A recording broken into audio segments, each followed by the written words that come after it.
Washington, CNN. President Donald Trump tweeted his support for the Boston Police Department's handling of a self-described free speech rally and counter-protest march that brought thousands to the city's downtown Saturday, adding that he applauded the many protesters in Boston who are speaking out against bigotry and hate.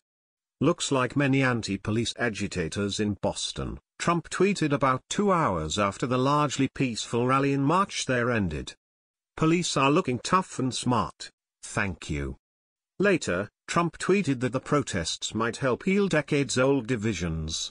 Our great country has been divided for decades, he wrote. Sometimes you need protest in order to heal, and we will heal, and be stronger than ever before. I want to applaud the many protesters in Boston who are speaking out against bigotry and hate, he continued. Our country will soon come together as one.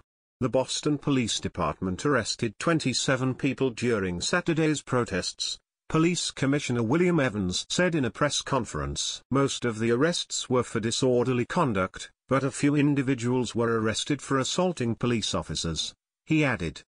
In Charlottesville, white supremacist groups rallied against the city's plan to take down a statue of Confederate General Robert E. Lee, a protest that exploded in violence that resulted in the death of 32-year-old counter-protester Heather Heyer. 2 Virginia state troopers, Jay Cullen and Burke Bates, were killed as well in a helicopter crash during the response to the violence. In Boston, rally organizers had invited libertarians, conservatives, traditionalists, classical liberals, Trump supporters or anyone else who enjoys their right to free speech, according to a group calling itself the Boston Free Speech Coalition, which sought to distance itself from the violence in Charlottesville on its Facebook page. We denounce the politics of supremacy and violence, it said. We denounce the actions, activities, and tactics of the so-called Antifa movement. We denounce the normalization of political violence. A coalition of mostly left-leaning groups and activists such as the Black Lives Matter movement organized Boston's counter-protest. Some carried signs with messages such as "No Trump," "No KKK," "No Racist USA," and "Americans Against Hate."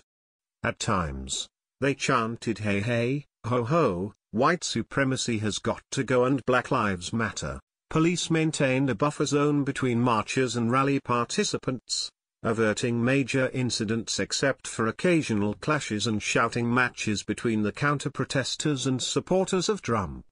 Earlier in the week, Trump held a news conference in which he blamed the violence in Charlottesville on both sides of the conflict, equating the white supremacists on one side with the alt-left on the other side.